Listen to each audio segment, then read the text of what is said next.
नमस्कार दोस्तों, स्वागत है पीडब्ल्यू ओनली आईएएस में। एक बहुत ही गुड न्यूज है और बहुत रिलीफ वाली न्यूज है कि आपको पता है जो कतर से हमारे जो रिलेशंस है डिप्लोमेटिक, आज एक बहुत बड़ी जीत हुई है इंडिया के इंटरनेशनल प्लेटफॉर्म पे। और हुआ क्या है कि हमारे जो 8 हमारे नेवी एक्स नेवी पर्सनल्स थे जो पहले इंडियन नेवी में थे, ये डेकोरेटेड हमारे ऑफिसर्स थे और ये लोग अरेस्ट हो चुके थे कतर की कोर्ट से। वहां पे ट्राई हुए थे और साथ में इनको मिली थी डेथ पेनल्टी।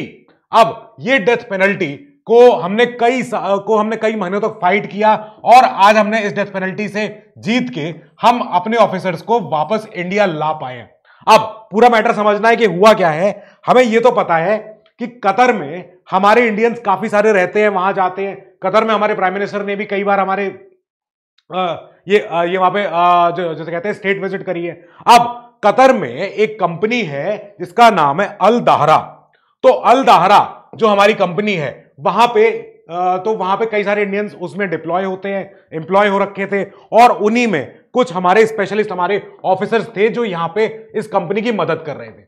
अब ये जो कंपनी है अल दाहरा, ये वहां की यानी कतर के जो डिफेंसेस हैं, कतर की नेवी, कतर की जो मिलिट्री है उनके लिए काम कर रही थी। ये एक डिफेंस कंसल्टेंट कंपनी है, यानी हथियार लाने, बनाने, डील्स करवाने, उनमें ये हेल्प करती है। अब ये कंपनी क्या करती है, कई ऐसे ऑफिसर्स को अपने साथ रखती है जो पहले किसी आर्मी में रहे हो, किसी और मिलिट्री में रहे हो, किसी और नेवी में कहीं कहीं ये इनका एक्सपीरियंस हो। फिर ये कंपनी इनको बुलाती है प्राइवेट एज एन एम्प्लॉयर और यहां पे इन्होंने इनको एम्प्लॉय कर रखा था कतर में। कतर में ये जो कंपनी थी, ये जो कतर की एमिर की नेवी जो होती है, उस नेवी के लिए पनडुब्बियां बनवा रही थी, पनडुब्बियां मंगवा रही थी और यहां पे उनको इंस्टॉल करवा रही थी। उसी में हमारे इंडियंस यहां पे हेल्प कर रहे थे, हमारे जो 8 हमारे नेवी ऑफिसर्स हैं। अब क्या होता है, कई समय से एकदम हर दिन हमारी जो एक्सटर्नल अफेयर्स मिनिस्ट्री है ये इसको टेकअप कर रही थी इस मैटर को, और हमारे लिए एक आज ब्रेक थ्रू मिला है जिसमें हमने इन जो ऑफिसर्स थे इनके ऊपर सारे चार्जेस सब कुछ हमने उनको सेव किया, हमने उनको वापस इंडिया बुलाया। पूरी कहानी समझनी है हुआ क्या है। जब ये होता है हमेशा डिप्लोमेटिक लेवल पे, इंटरनेशनल लेवल पे, ये तो हमें पता है कि एक बहुत बड़ी प्रॉब्लम है। कोई कंपनी कोई भी देश कभी भी एकदम अपने स्वेच्छा से दिल से बस अपना भलाई करने नहीं निकलता है। हमेशा क्या होता है कि गिव एंड टेक का नेचर होता है, यानी आपको अगर कुछ चाहिए तो आपको कुछ देना पड़ेगा। अब यही चीज सोचने वाली है कि क्या हुआ होगा जब प्राइम मिनिस्टर ने और हमारे एनएसए अजीत डोभाल जी ने और हमारे फॉरेन मिनिस्टर ने, इन्होंने कैसे न कैसे क्या क्या न जाने खूब सारे ट्राई किए होंगे, बैक चैनल ट्राई किया होगा, ट्रैक टू डिप्लोमेसी करी होगी किसी भी तरह, ताकि हमारे 8 जो हमारे नेवी पर्सनल हैं हम उनको सिक्योर कर सकें, हम अपने लिए आए। बदले में अगर हमें कुछ और छोड़ना पड़े, देना पड़े, किसी और देश से मंगवा के कोई चीज देनी पड़े, ये सब होता है, ये सब डिप्लोमेसी का पार्ट है। ये आपको सिखाया भी जाता है, यही सारी बातें होती हैं जब आप फॉरेन सर्विस में जाते हो और आपको बहुत चौकन्ना रहना पड़ता है कि अगले की डिमांड क्या है, उसको क्या चाहिए और मैं कैसे फुलफिल कर सकता हूं अपना बेस्ट निकालने के लिए। तो ये हमारी डिप्लोमेसी के लिए आज बहुत बड़ा ब्रेक थ्रू हुआ है कि हमने अपने ऑफिसर्स को वापस निकाल लिया, बचा लिया। अब इसकी जो कॉस्ट है, ये कॉस्ट गवर्नमेंट को किस रूप से देनी पड़ेगी, क्या दिया होगा, वी डोंट नो, क्योंकि ये पीछे की बात सेंसिटिव इंफॉर्मेशन है। हम बात करेंगे कि हुआ क्या है। कतर में जो हमारी कंपनी है, जो ये अल दाहरा है, तो इसमें हमारे 8 इसमें लोग काम कर रहे थे। इसमें से 7 वापस आ चुके हैं।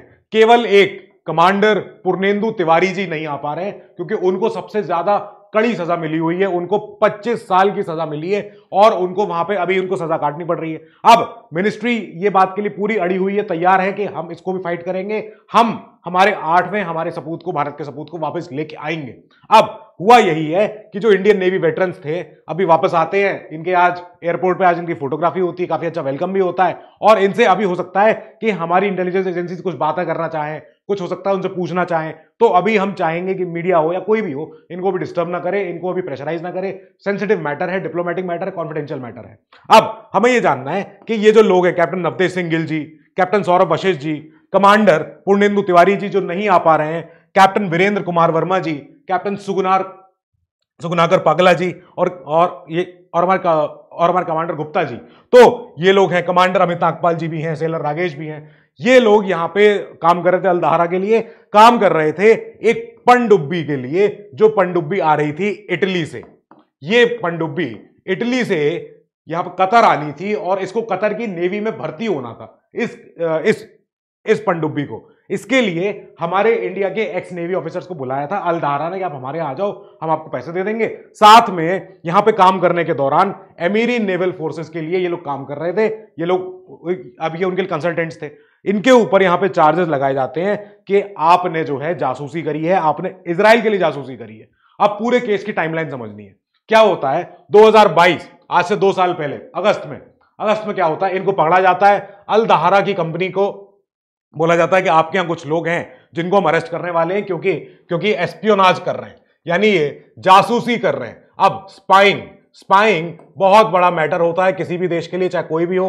अब चाहे वो दहारा कंपनी हो तो उसकी बहुत बेइज्जती होती है। दहारा ग्लोबल बहुत बड़ी कंपनी है। इस शर्म की वजह से फिर दहारा अपने ऑपरेशंस भी बंद कर देती है मई 2023 में, अगले साल तक। ठीक है, फिर अक्टूबर 2022 में इनको मिल जाती है ये तब इनको सजा मिल जाती है और ये जाते हैं फिर जेल में। ठीक है, अक्टूबर 2022 से ये जेल में है। सबके ऊपर जासूसी के आरोप लगे हुए हैं। ठीक है, कि आप सबमरीन प्रोग्राम के तहत ही हमारी मिलिट्री पे, हमारी नेवी पे आप जासूसी कर रहे थे, हमारे देश के खिलाफ जासूसी कर रहे थे। We will try you and we will punish you.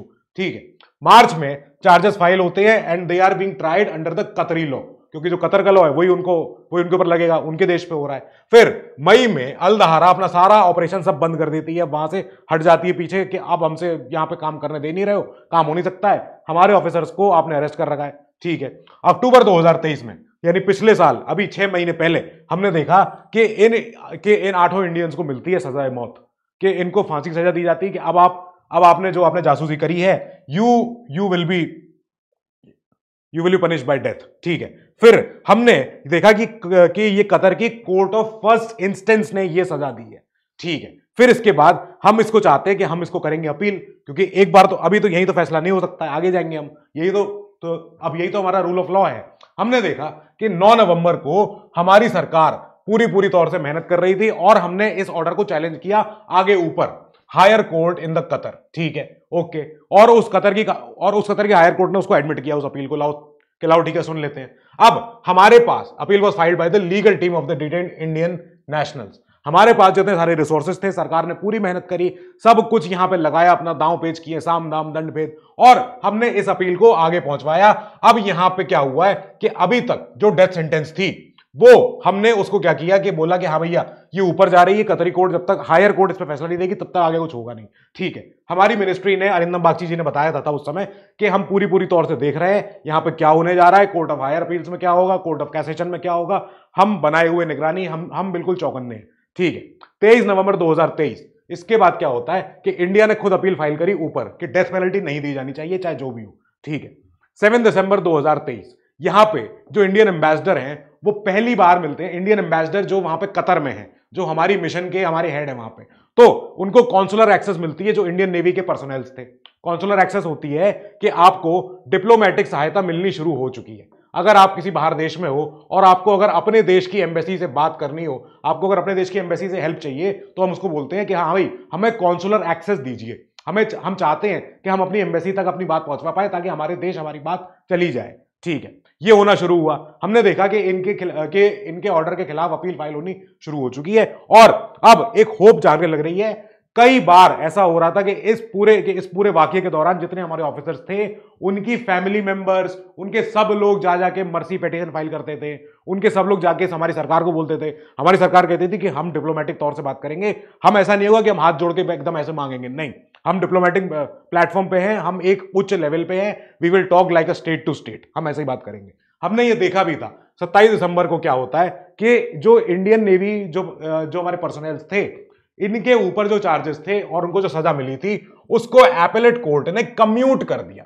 Commute होता है कि सेंटेंस को रिड्यूस कर दिया है। अब कितना रिड्यूस किया है, क्या किया है, ये बाहर नहीं बताया गया। मिनिस्ट्री ने बोला कि क्या हुआ है हम नहीं बता सकते, what was the reduce punishment, क्योंकि जो मैटर है और जो जजमेंट है ये बहुत ही सेंसिटिव है, बहुत ही ज्यादा डिप्लोमेटिक है, कॉन्फिडेंशियल मैटर है, एकदम हम इसको बाहर नहीं निकालेंगे। बस हम ये बता रहे हैं कि जो कतर की एपेलेट कोर्ट ने उसको रिड्यूस कर दिया है इसको। ठीक है, जो कतर की कोर्ट ऑफ कैसेशन है, ठीक है, इन्होंने इस अपील को तो मान लिया कि ठीक है आपकी अपील सुनेंगे। फिर इन्होंने बोला कि क्या कितना कम करेंगे, सेंटेंस कितनी कम करेंगे, ये नहीं बता रहे हम। ठीक है, फिर 4 जनवरी 2024, हमें ये तो पता है कि हमारे यहां उस समय COP 28 में हमारे प्राइम मिनिस्टर भी जाते थे, कई सारे लोगों से मिले हैं, सब कुछ हुआ है। और यहां पे कतर कोर्ट ने कम्यूट किया था तो इन्होंने बताया था कि हम आपको दे रहे हैं 60 दिन का विंडो दे रहे हैं, ताकि आप दोबारा से अपील और आपको दाखिल करनी हो तो कर लो, हम वो भी सुन लेंगे। यहां पे ही प्रेस ब्रीफिंग में बोला था जो तब तक हमारे स्पोक्स पर्सन नए चेंज हो गए थे, इनका नाम है रणधीर जायसवाल जी।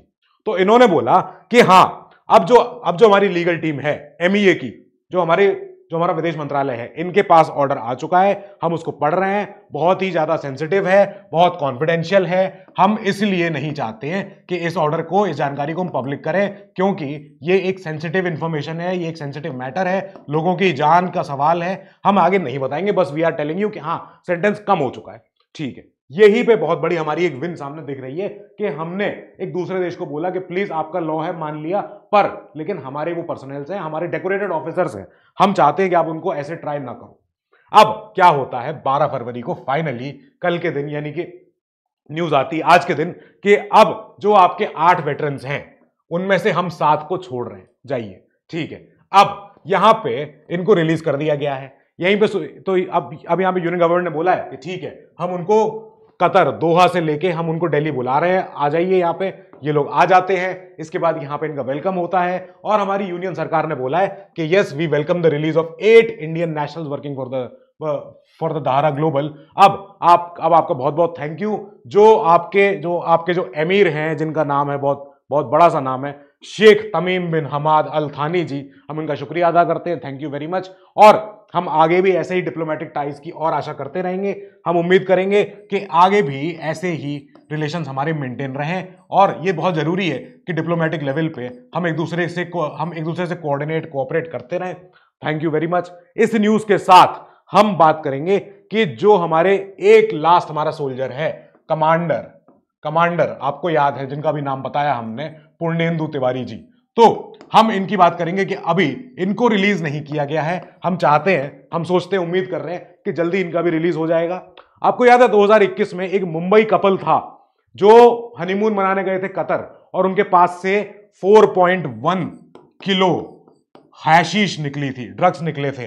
तो अब ये वहां पे निकले थे, इसके बाद इनकी वहां पे इनकी वहां गिरफ्तारी होती है, फिर इनको ट्राई किया जाता है, सरकार वहां भी हेल्प कर रही थी, पर एक पॉइंट के बाद हम नहीं कर सकते, क्योंकि जब आपके पास सबूत ऐसा हो, इंक्रिमिनेटिंग एविडेंस हो। ऐसा ही होता है जब डिप्लोमेटिक टाइज में कहीं ना कहीं दरार आती है, क्योंकि वहां पे हमारा कोई पर्सनल या हमारे या उनका कोई पर्सनल ऐसे पाया जाता है किसी और ऐसी जब ऐसी गतिविधि में, बहुत ही ज्यादा मुश्किल हो जाता है, बहुत ही ज्यादा टफ हो जाता है एक सरकार को डिफेंड करना अपने लोगों को कि आप वहां पे क्या कर रहे थे, जब ऐसे सबूत हो। अब यहां वाले केस में जब कोई सबूत नहीं है, और हमारी कतर, हमारी ये अब कोई अथॉरिटी बता नहीं रही थी कि किस बिना पे, क्या बेसिस है, क्या सबूत है, क्या चार्जेस है, बस खाली बता दिया कि आप जासूसी कर रहे थे इजराइल के लिए। क्यों कर रहे थे? क्योंकि आप हमारे यहाँ जो है पनडुब्बियां लगा रहे थे, आपने उस दौरान आपने उसमें कुछ जासूसी करी है। कोई साक्ष्य नहीं मिल रहा है, कोई प्रॉपर चार्जेस हमें नहीं दिख रहे थे, बाहर कुछ नहीं आ रहा था, जो पता है अंदर ही अंदर हो रहा था। विद दिस हम इस न्यूज को यहां पे पॉज करते हैं, जब कमांडर जी की और न्यूज आएगी हम उसको टेक ओवर करेंगे। Till then keep studying, stay safe, thank you.